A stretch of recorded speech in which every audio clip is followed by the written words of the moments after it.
სოფელში აჭარის საზღვრებს გასცდა. ჩვენ ჩოხატაურის მუნიციპალიტეტის ერთ-ერთ ულამაზეს სოფელში ზოტში ვიმყოფებით. ეს სოფელი თავისი გეოგრაფიული მდებარეობით და მოსახლეობის სიმრავლით გამორჩეულია. რეგიონისგან მოშორებით ჩვენ კვლავ ტრადიციულ აჭარულ ოჯახებს ვეწვევით და მათ ყოფა ცხოვრებას გაგაცნობთ. ასე რომ ერთად ვიმოგზაუროთ სოფელ ზოტში, წინ საინტერესო მოგზაურობა გველოდება.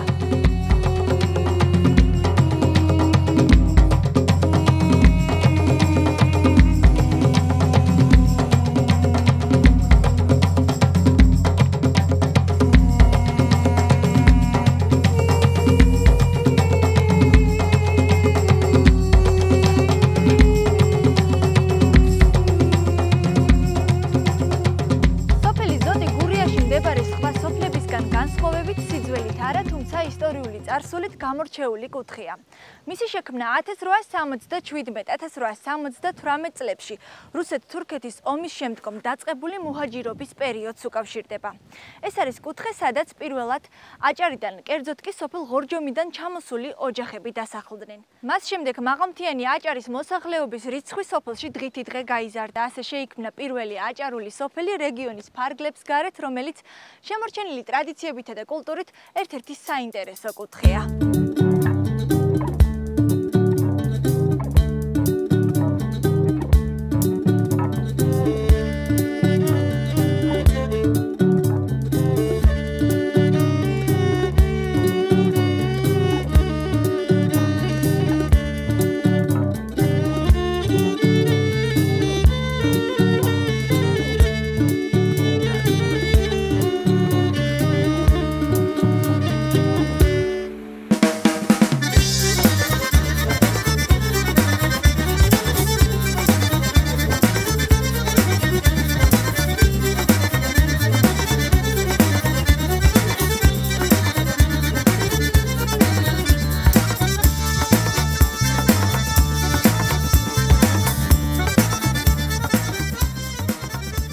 ადგილი, რომელიც სოფლის ცენტრად არის, ცნობილი ზღვის დონიდან 830 მეტრის სიმაღლეზე მდებარეობს.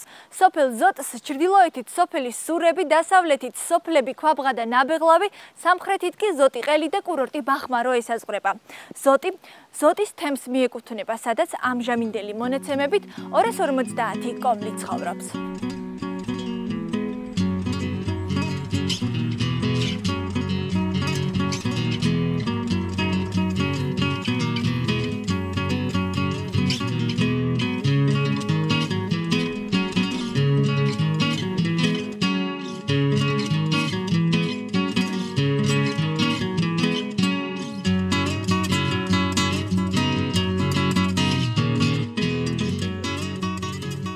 ჩვენ ახლა ვიმყოფებით სოფელი ზოტის შესასვლელში. აქედან იწყება სოფელი ზოტი. სახელწოდება ზოტი, როგორც ასეთი განმარტება ლექსიკონში არ გაგვაჩნია. მიუხედავად ამისა, ადგილობრივების გადმოცემით, სოფლის სახელწოდება ზოტი უნდა იყოს კავშირში სიტყვასთან ზოდი. ამას გულისხმობთ იქედან, რომ სოფლის განაპირას არსებობს ოქროს საბადო, რომელიც დადასტურებული არის, ნამდვილად არსებობს ოქროს რაღაც გარკვეული რაოდენობა. შესაბამისად შესაძლებელია, რომ აქ თვითნაბადის სახითაც ყოფილიყო ოქრო და შესაბამისად აღმოჩენილი ყოფილიყო ოქროს ზოდი.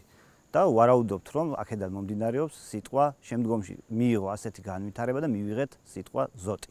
აქ როგორც ადგილობრივები გვეუბნებიან, ნასახლარები ძალიან ბევრი არსებობს. აქედან უნდა ვივარაუდოთ, მით უმეტეს რომ აქ ადგილობრივი ციხეც არსებობს. მისი ნანგრევები და ასევე საყდრის ნანგრევებიც არსებობს. შესაბამისად უნდა ვივარაუდოთ, რომ ის გაცილებით ადრე დაარსებულა და საკმაოდ ცოცხალი სოფელის ყოფილა. მაგრამ მე-17-მე-18 საუკუნეებში, როდესაც ქალაქური ტიპის დასახლებები გაჩნდა დასავლეთ საქართველოში, აქედან მიგრაცია განიცადა გურული, აქ საუბარი არის გურულების დასახლებაზე, რომლებმაც მიგრაცია განიცადეს და ისინი გადასახლდნენ შედარებით დაბალ სოფლებში ან ქალაქებში. როდესაც ეს სოფელი დაარსდა, იმ პერიოდისათვის აქ ცხოვრობდნენ რამოდენიმე ოჯახი მხოლოდ გურულებისა, რომლებმაც შემდგომში გაყიდეს ეს თავიანთი კუთვნილი მიწა-წყალი და სამოსახლოები და დღესდღეობით აქ მხოლოდ აჭარელი წარმომავლობის ოჯახებით არის დასახლებული. ჩემი სოფელი ძალიან მიყვარს, თუნდაც იმის გამო, რომ მას ძალიან კარგი მდებარეობა გააჩნია, ძალიან კარგი ჰავა არის აქ. შესაბამისად ძალიან ბევრი ახლობელი მყავს მე აქ და მუშაობ დასაქმებული ვარ ჩემს სოფელში ოჯახით და შესაბამისად მე არ ვაპირებ ამ ეტაპზე სხვაგან წასვლას და მინდა რომ ვიცხოვრო სოფელ ზოტში. ზოტის ისტორია ეწყება რუსეთ-თურქეთის ომის დამთავრების პერიოდს, ემთხვევა 1867-78 წლების პერიოდს. ამ შემთხვევაში, რა თქმა უნდა, იმ პერიოდს ემთხვევა დიდი მოაჯირობა, როდესაც რამოდენიმე ათასი ქართველი თურქეთში წავიდა მოაჯირად, ამ დროს ჩვენმა წინაპრებმა თავისშობილურ საქართველოში, კერძოდ გურიაში ჩამოსახლდნენ. ეს ჩვენი პირველად ჩამოსახლდა ანთაძეების გვარი სოფელში. შემდეგ მას მოყვნენ ირემაძეები, ქათამაძეები, ბერიძეები და ასე შემდეგ.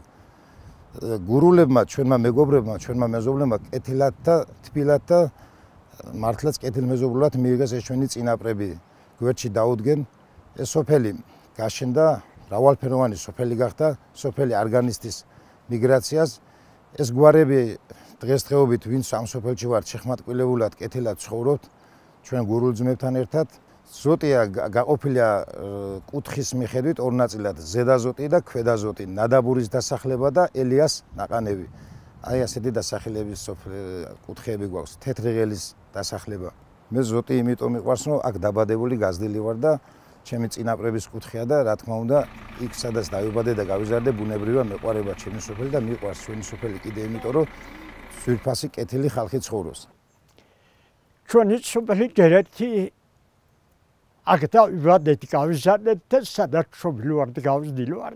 მამაპაპები ჩვენი ჩამოვიდნენ ნასოფლარად ქცეული სოფელია, აღორძინეს და ჩვენც ვალდებული ვართ, რომ ეს სოფელი ნასოფლარად არასოდეს იქცეს. აი ამ ხრივ შრომობთ, ვიღწვით, ვართ და ვაგრძელებთ ცხოვრება. სოფელს დიდი ხნის ისტორია აქვს. გურიის სოფლებს შორის თითქმის ყველაზე ახალგაზრდა. დასაწყისი არის 1877-78 წლიდან რუსეთ-თურქეთის ომის დროს. რუსების გამარჯვების შემდეგ დაიწყო დიდი მოჰაჯირობა. აჭარის უმრავლესობა წავიდა მოსახლეობისა თურქეთში, ნაწილმა კი აქეთ შეაფარა თავი გურიის მაღალ სოფლებს, მაღალ მხარეს და პირველად გადმოსული არის უზეირ ანთაძე, მას მოყვა ჩემი დიდი ბაბუა, შემდეგ სხვა გვარის არის ბერიძე, ქათამაძე, სულ 14 ყომლი პირველად და შემდეგ თანათანობით რახან ნახეს აქ ნოყიერი ადგილი მემინდვრეობის განსაკუთრებით, იმიტომ რომ იქ ხორჯომში, საიდანაც ესენი წამოვიდნენ, მიწა ნაკლები იყო, აქ ფართოდ გაშლილი მიწა იყო, რომელიც დასთმეს აქ ჩვენმა გურულებმა, ჩვენმა ძმებმა გურულებმა, რომლებიც შემდგომშიც არ მოგვაკლეს ყურადღება, არ ვაგზნობიდეს მარტოობა და ჩვენ მქონდა მხოლოდ და მხოლოდ ერთი გზა ჩვენ ძველებს აუცილებელი საარსებო პირობების, მარილის, ნავთის და ასანთის ყიდვის შოხატავრის გავლით საჯავახოში ჩასვლა, იქიდან თითქმის ეს 70 კილომეტრია, მაგრამ ეს იყო გზა იმ დროს და ის თანდათანობით სოფელი მოღონიერდა, გამრავლდა და სადღეისოდ ხედავთ როგორია თითქმის 250 ყომლი აქ არის და ერთი დაახლოებით 500 ყომლი წასული არის ჩვენი საქართველოს თითქმის ყველა მხარეს.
ადგილობრივები გუბაზეულის ხეობას ეძახიან. სწორედ ეს ხეობა იყო უმოკლესი გზა დასავლეთ საქართველოდან მესხეთ ჯავახეთში გადასასვლელად.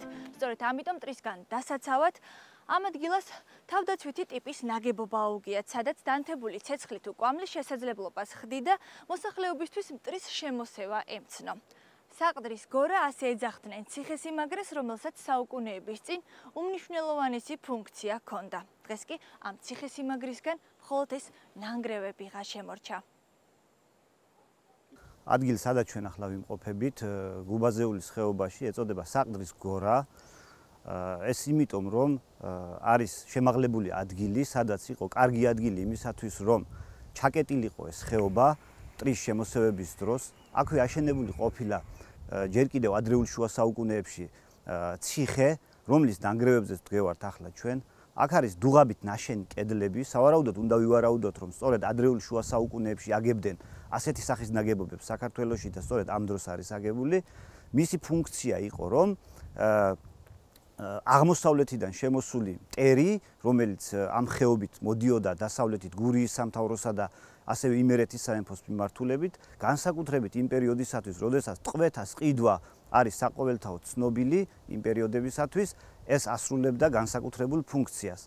ანუ მაღლა მთებში არსებობს კიდო მეორე ამდაგვარი ტიპის ნაგებობა, სადაც საფრთხის დროს შესაძლებელი იყო დაენთოთ ცეცხლი და ცეცხლის საშუალებით გადმოეცემოდა სიგნალი მტრის შემოსევის შესახებ. სავარაუდოდ ეს ნაგებობა ფუნქციონირებდა მე-17-18 საუკუნემდე, ვიდრე გურიის სამთავრო იყო ძლიერი და მას შემდეგ, როგორც ჩანს, თურქთა შემოსევების და აღმოსავლეთიდან ახალციხის საფაშოდან ამ საფრთხეების დროს უნდა იყოს დანგრეული და დარჩენილი არის მხოლოდ ეს მცირე ნაწილი.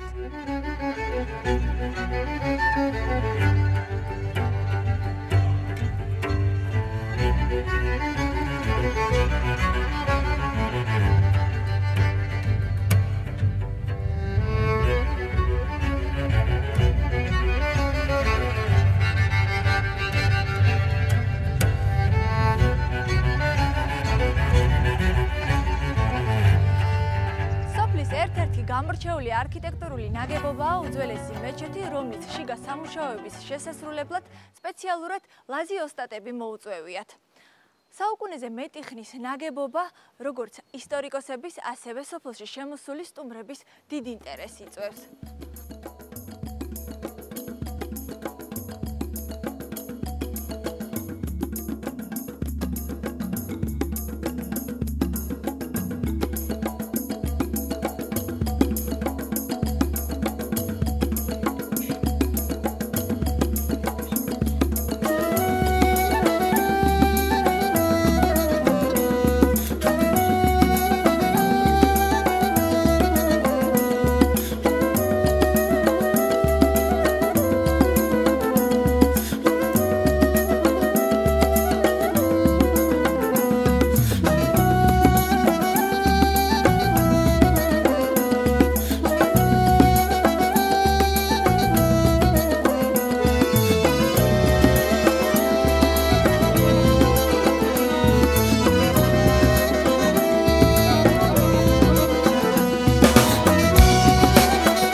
განსაკუთრებით გემრიელი და სამკურნალო თვისებებით გამორჩეულია, რაც აქაური ბუნების მრავალფეროვნებისა და უამრავი სახის ყვავილის დამსახურებაა. ხელსაყრელმა კლიმატურმა პირობებმა და ადგილმდებარეობამ ზოტში ბევრ ოჯახს შეუწყო ხელი, რომ მეფუტკრეობა მათი ოჯახის მთავარი შემოსავალი გამხდარიყო. სწორედ ერთ-ერთი გამორჩეული მეფუტკრეა სოსო ირემაძე, რომელსაც 50-მდე ფუტკრის ოჯახი ჰყავს. ის წლების განმავლობაში დაგროვილ გამოცდილებას თანასოფლელებს უზიარებს. გამარჯობათ ბატონო სოსო. გამარჯოს მომბრძანდით. როგორ ბრძანდებით? კარგად, თქვენ როგორ ხართ? არა მიშავს, მეც აი ვათვალიერებ თქვენს სოფელს, ძალიან მომეწონა. მოგეწონეთ. გაიხარეთ და მითხრეს რომ თქვენ ხართ ერთ-ერთი ცნობილი მეფუტკრე ამ სოფელში. საგებია. მოგვიყევით, აბა რამდენი წელია რაც უვლით ფუტკარს? მეუღლესთან ერთად აგერ უვლით. უნდა გვაქვს ოჯახისთვის შემოსავლად, გვინდა ცოტა კიდე გაფართოება რამე და მე გამიგია რომ აი სამჯერაც იხილავთ ხოლმე. გასულ წელს მაგალითად კარგად იყო, სამჯერ, დაჟე 4ჯერაც ზოგიერთი ოჯახები საზამთროდ უკვე მომარაგებულია თითქმის. Ну, ნახოთ ალა თუ ცაცხვზე მოხსა კიდე ერთი სეზონი, ალბათ 150 კილოთავს კიდე ამევერება. როგორც ამბობენ, სამკურნალო თვისებების მატარებელია ზოტის თაფლიო. მინდვრის თაფლი როგორც ასეთი ყველაზე უკეთესია. აი აცი იწყება ჩვენთან მინდვრის თაფლები. რას უხდება განსაკუთრებით, რომ მაყურებელმაც გაიგოს? ძირითადად ასმის დაავადებაზე მკურნალობენო, ასე გაგვიგია ჩვენ და ძალიან კარგი, მიხარია რომ ეწევით ამ საქმიანობას, მე ხელს აღარ შეგიშლით, წარმატებას გისურვებთ და უფრო კარგ მოსავალს, რაც მთავარია. ბუნებაზეა დამოკიდებული. აუცილებლად გული არ გაიტეხოთ, კარგი ამინდები აუცილებლად დადგებათ.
ყოფითი საქმიანობისთვის შრომითი იარაღების დამზადება უძველეს სამჭედლოში ხდება.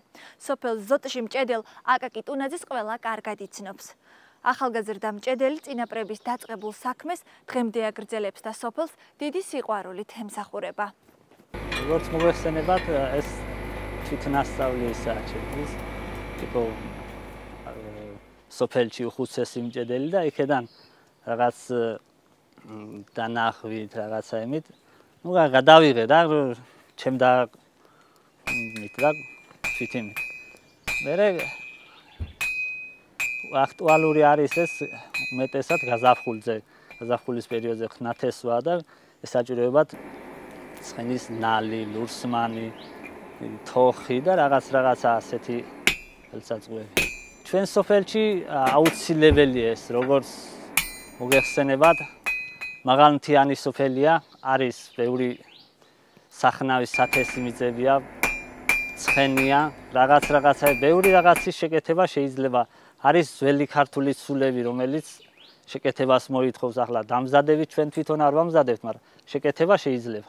როგორც მოგეხსენებათ, მინდა რომ ეს ხელობა გავაგრძელო და მივყვე ბოლომდე, რადგან ესაჭიროება სოფელს და რაღაცა გავაკეთო ეს.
ჩვენი ქვეყანა უნდა ნახოს აყვავებული, გალაგებული, დამშვენებული და გამშვენებული. აუცილებლად. ყველა ქართლის გამომართვას.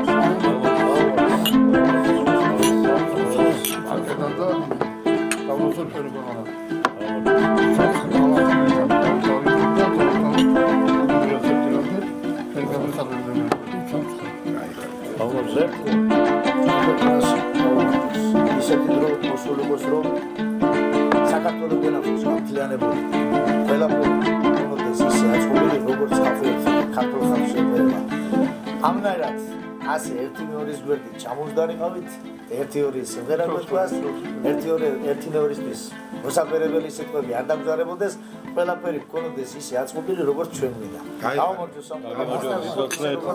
ქართველებს და ქართულ ხალხს შეგვერის აღარ ჩვენ საგრძელო რომ თქვით მომივიდა ესე ამ ფერი იდეა თავში და კაი სიმღერა ხომ არ ვიმღეროთ იმოხდებოდა ესე კი მინდა შეგაწყვეტო აი ხალხი არა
საქმიანობის პარალელურად ზოტელები მუდამ პოულობენ დროს, რომ სხვადასხვა მუსიკალურ საკრავზე უძველესი მელოდიები გააჟღერონ. ამის საუკეთესო საშუალება აქ ყოველთვის ფანდური იყო. ომარ ტუნაძე სწორედ ის ერთ-ერთი ხელოსანია, რომელიც ფანდურებს უსასყიდლოდ ამზადებს და ნიჭიერ ახალგაზრდებს მასზე დაკვრასაც ასწავლის. ის ცდილობს უძველესი ხელობა თაობებს შეუნარჩუნოს.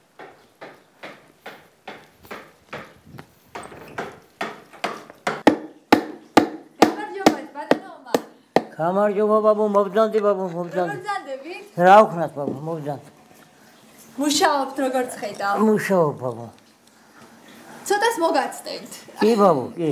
როგორც ვიცით, თქვენ ხართ ერთ-ერთი ხელოსანი, რომელიც ამზადებს ფანდურებს. ყველაფერს ვამზადებ მე, მაგრამ ფანდურებს ბაღლებისთვის ეს ვამზადებ. მივიწყებული საქმიანობა სხვათა შორის და მიხარია რომ თქვენ არ მივიწყეთ და არ დაივიწყეთ. ხო, ახალგაზრდა მინ გასწავლათ და რამდენი ხანია რაც ამზადებთ? რა ვიცი, ისე ვიქნებოდი მერვე მე-9 მე-10 კლასში კეთებოდი. ბიძა ჩემი აკეთებდა და მე ვისწავლე დედა ჩემის ძმა. და ვისწავლე. ხოდა მე ხელოსანი ვარ საერთოდ, კარი, აკოშკა, ხოჯე, ყველაფერს ვაკეთებ. ყველაფერი მეხერხება. ხისგან ყველაფერი. ხოდა ახლა ბაღნებს ვუკეთებ. გინდათ რომ ისწავლონ და აკურატ. ხო, ახალგაზრდა იცოდეთ, ბევრს გუკეთე. ბევრს გუკეთე და კიდევ მინდა გუკეთო აგება მეზობლის ბაღნებს. ძალიან კარგი. და აი, რამდენი დრო ჭირდება ერთი ფანდური რომ მომზადდეს? ბაბუ, ახლა პატე ამას ფორმა მიცემა უნდა. ამას ამოღება უნდა ხვეწის, მე სატეხი და მე ხვეწის ამოღება უნდა. მე ტარს გაკეთება უნდა, აგერ და ხატულია აგერ. ხო და მე ამას კლავიშები უნდა გაკეთება, ვინტები უნდა გაკეთება და თავს გადააკრა და ხო და სიმებს დააბნებ და დაუკრა. რა მასალისგან ამზადებთ? ეს არის ლობიოს ხე. ლობიოს ხე? ხო, ფართეფურცლებია. არ ვიცოდი ნამდვილად. და აი ერთი ფანდური რამდენ დღეში ან თვეში არის შესაძლებელი რომ? არა ბაბა, მე ხვალ დავამთავრე საღამოს. და რამდენი საათი მუშაობთ ხოლმე? ახლა ბაბა 1-2 დღე უნდა ახლა პატარა მოფერება უნდა, წეპო უნდა, გაშრობა უნდა, მოწვდა უნდა. და ცდილობთ რომ ეს ხელობა ალბათ თაობებს ახლა ბაღნები დაინტერესდებიან და თვითონაც შესავლია. ისე შვილები თუ ცდილობენ რომ გააკეთონ. კი, ხერხებიან ჩემ შვილებს. ერთი რუსეთში მყავს, ერთი ბიჭი. ერთი ხურბულეთში ცხოვრობს. მაგრამ აქ ბერდაბერი ვარ დროებით და ზამთარში მივიდივართ. მე როგორც ვიცი თქვენ უკრავთ ფანჯურზე ძალიან კარგად. აი იქნებ რომ მაგრამ აღარ ერთი 20 წელიწად იქნება ხელში აღარ იმჭი. გავაკეთებ, გავშინჯებ და ვიჭებ ბაღი. აი ჩვენი ხათრით რომ დაუკრათ, აქვე არის ფანჯურები როგორც ხედავ. უკრავ ერთ ხმას, სათხაც უკრავ.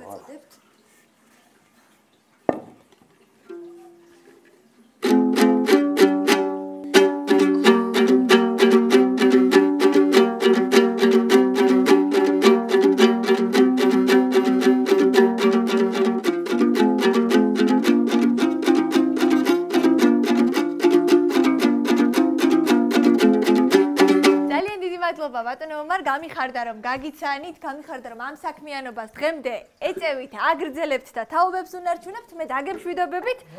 ხელს აღარ შეგიშლით, გავაგრძელებთ სოფელ ზოტის დათვალიერება.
ზოტი უხვი მდინარეებით გამოირჩევა.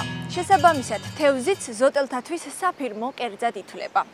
დღეს ჩვენ კალმახის უგემრიელესად და განსხვავებულად მომზადების მეთოდებს გასწავლით, რომლის მომზადებაშიც სოფლის ერთ-ერთი გამორჩეული დიასახლისი დაგვეხმარება.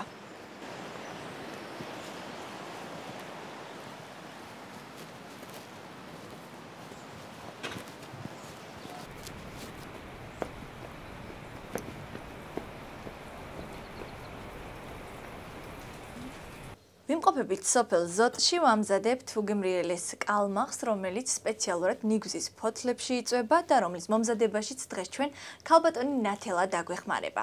ქალბატონი ნათელა, პირველ რიგში გითხარით, რა არის საჭირო იმისთვის, რომ შევწვათ კალმახი ნიგვზის ფოთლებში? პირველ რიგში საჭიროა ახალი კალმახი. დიახ. კალმახი უნდა იყოს ახალი, ნიორი, ქინძი, ცოტა ნიგოზი, ძმარი და ზეთი. და ნიგვზის ფოთლებში იწვება. ფოთლებში იწვება, ხო.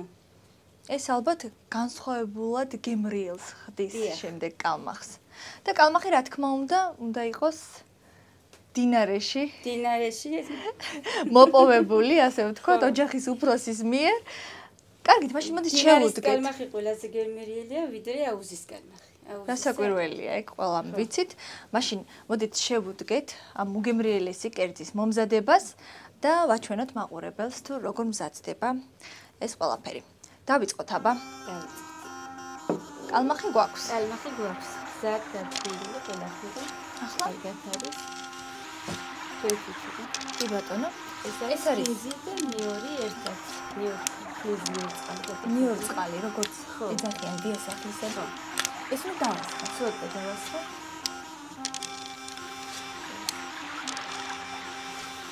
ესეც ასე. ახლა ცოტა ძმარი დავუმატე. ეს არის ძმარი. გემოვნებით. ახლა ცოტა ზეთიც დავუმატე.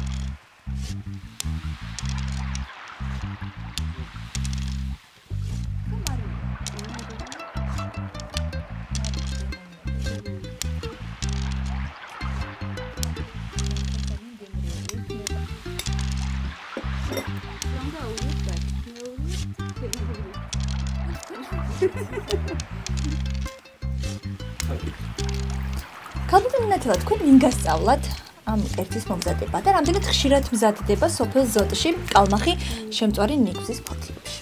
ეს კერძი მასწავლა ბებია. ძველად აკეთებდნენ, მათ შევარი რომ არ იყო ინახავდნენ, ახმობდნენ, ასეთნაირად დაამარილებდნენ, შეამზადებდნენ და მერე ახმობდნენ და ინახავდნენ და ზამთარში წვავდნენ. კერძზე გინდა ნაკარგი მოფიქრება.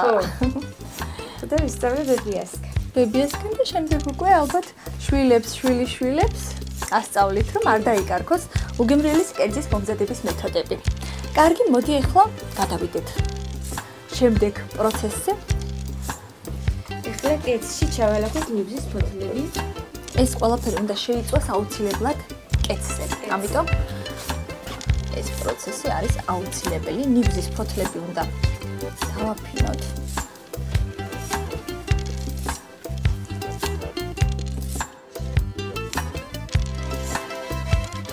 მე მგონი უკვე საკმარისია. ახლა კალმახი. ჩავალაგოთ კერძში. კი ბატონო. მოსამზადებელია. მარტივად და სწრაფად.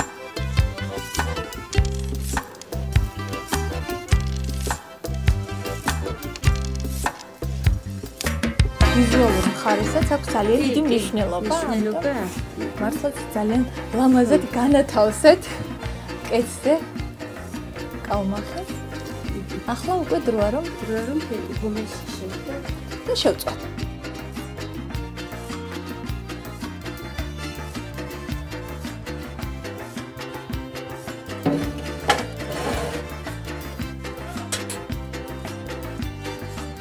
ალბათ ნათელა მე მგონი ჩვენი კალმახი მზად არის, დროა მივაკითხოთ, ნახოთ რა პროცესია.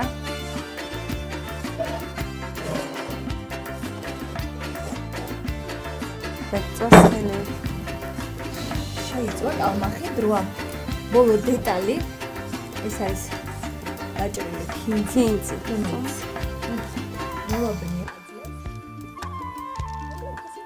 ჩვენი კალმახი მზად არის, ასე რომ თუ თქვენ გადაწყვეტთ, რომ დააგემოვნოთ უგემრიელესი კალმახი, რომელიც სპეციალურად ნიგვზის ფოთლებში შევწვით, აუცილებლად უნდა ეწვიოთ სოფელ ზოტს.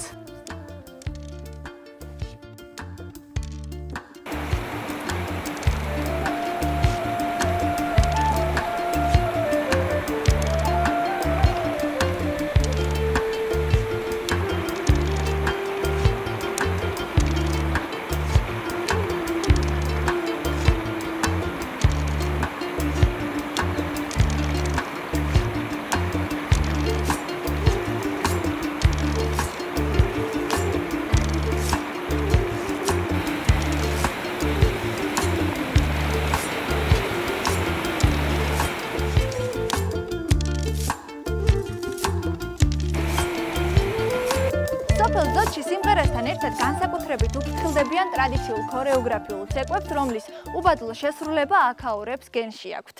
აჭარული ცეკვის ერთ-ერთი საუკეთესო შემსრულებელია ავთო ჭელიძე, რომელიც ამ უნიკალური ცეკვის საშემსრულებლო მანერას შვილებს და შვილიშვილებს ასწავლის. გამარჯობათ, ბატონო ავთო. გამარჯობათ. როგორ ბრძანდებით? დავათ როგორ ბრძანდებით? არა მიშავს, აი დავათვალიერე სოფელი ზოტი ძალიან მომეწონა და ბოლოს თქვენთანაც მოვედი. დასიამოვნოა. როგორც ვიცით, თქვენ ხართ ერთ-ერთი უბადლო შემსრულებელი აჭარული ცეკვის და ასევე ასწავლით შვილებს, შვილიშვილებს და ცდილობთ, რომ ცეკვის საშემსრულებლო მანერა შეინარჩუნოთ და თაობებს გადასცეთ შემდეგ. მოგვიყევით აბა, როდის ისწავლეთ ცეკვა, დადიოდით ცეკვაში თუ ეს უბრალოდ გენში გაქვთ და კი, ქალბატონო, ნათი ამ წუთში ეს ტრადიციულად, გენეტიკურად გადმოდის ჩვენი წინაპარიდან, ბაბუიდან, მამაჩემიდან. ჩვენ 5 დედმამიშვილი ვიყავით ოჯახში, 4 დები, 1 მეძმა, პატარები სრულიად.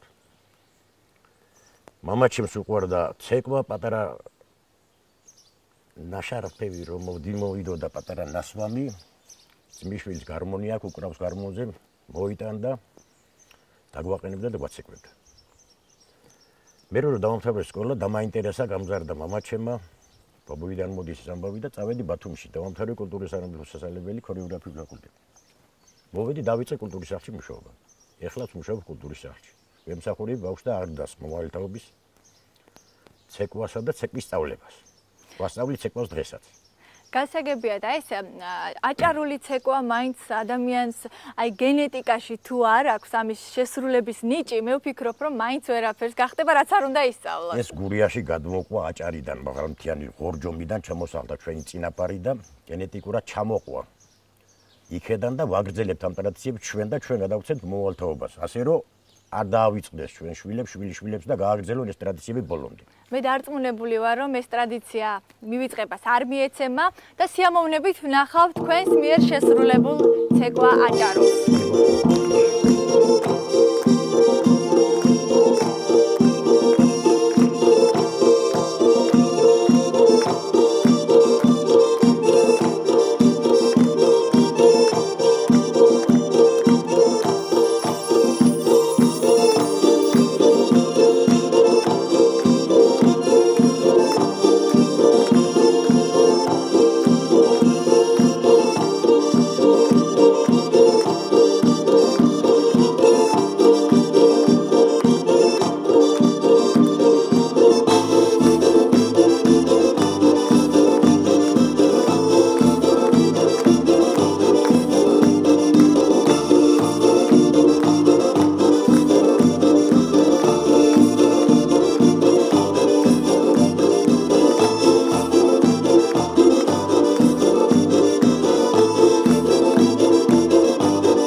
ასეთი იყო ერთი დღე სოფელ ზოთში, რომელიც ჩვენ ერთად გავატარეთ.